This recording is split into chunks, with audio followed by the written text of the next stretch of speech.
every now and then we get a borderline angry comment on the Kermode Uncut blog which says, for heaven's sake, Mark, don't start discussions and then not follow them up, basically chastising me for not marking your homework. So to put that situation right, let me catch up with your responses to my blogs for the last couple of weeks. 2 threads that have really caught your attention. The first was, having seen Killer Joe, the new William Friedkin film, and come out of it and done a blog about my immediate response, I said I didn't know how I felt about the film. And somebody wrote in and said, well, how can you not know? And I asked you to say, well, surely I can't be the only one who can come out of a film and not know what they think. Well, apparently I'm not the only one. Over 200 of you responded to this. Here is just a very small sample of your comments. This is from Joe. I completely agree that sometimes you simply can't figure out how you feel. The full creeping horror of Martha, Marcy, May, Marlene only hit me a few days after I saw it. Your experience with Blue Velvet, which remember first time I saw it, stormed out, hated it, second time realised it was a masterpiece, is almost identical to my reaction to Black Swan. On first viewing, I thought it was terrible, over the top, hysterical and ridiculous. On second viewing, a few months later, I realised that this was the point. I now think it's a brilliant film. This from Owensy, first time poster. I think part of the enduring appeal of moviegoing in general is to be left with an unerring sense of, did I like that? Months on, I still cannot decide if I liked the skin I live in. It disturbed and delighted me in equal measure. If to like equates to would probably watch it again, then maybe that's a more truthful sense of evaluation. This from Mox 1984. This happened to me last week. It was one of those must-see classic films which I hadn't seen, Raging Bull. Immediately after the film, I thought it was a very good film. However, a few days later, I realised it was the best film I have ever seen. The same thing happened with Tim Burton's adaptation of Alice in Wonderland, only it went from very bad to possibly the worst film I have ever seen. And your responses continue. This from J Wicks 86. I have a policy of deliberately remembering my initial reaction to a film, much like yours, after Killer Joe. Our first reaction to a film, be it overwhelmingly positive or negative or problematic, is something we can only experience once. So there is a definite merit in noting our immediate response. I think that is interesting. There is a very particular feeling when you come out of a cinema, and it is a good idea to remember it. That doesn't mean you can't reevaluate it. This from Meccan. Most recently I had this with the film Hannah. Couldn't decide whether it was on the right or the wrong side of eccentric.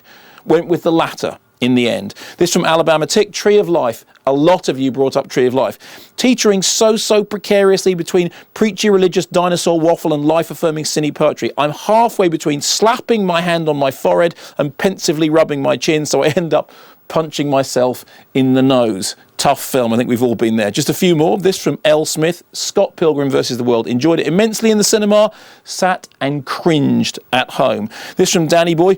Try watching any film by Gaspar Noé and then making an instant decision on whether it's good or not. Some things just need time to soak in, and that's all there is to it. And it's interesting that one of the first immediate responses blogs we did was, of course, to Enter the Void, the Gaspar Noé film. I had exactly that same feeling. You have to let it settle down to decide whether you like it or not.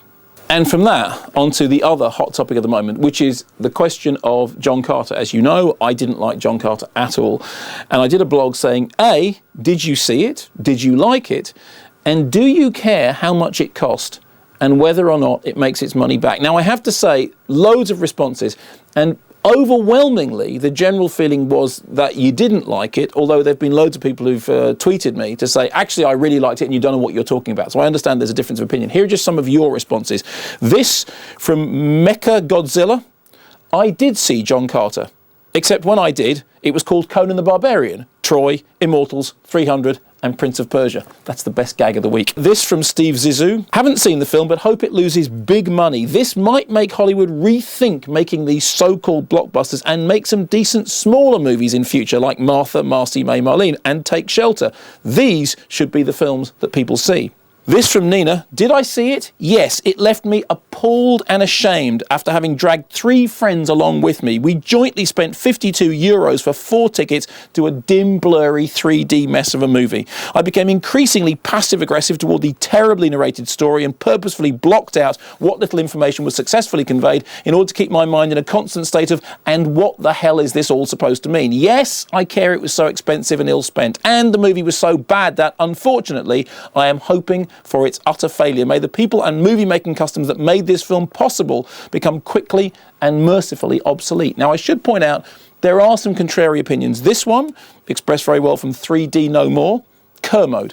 What a snobby and dismissive attitude you have to certain types of films. I like science fiction. John Carter was no masterpiece, well, we're agreed there, but it was an enjoyable romp. not agreed there, which I don't regret spending money on. It had some flaws, can't argue with that, but I go to see the films to be entertained, and JC entertained me. I'll be buying the Blu-ray in a few months. Why not let your hair down for once you've washed all the oil out of it, and try and enjoy yourself?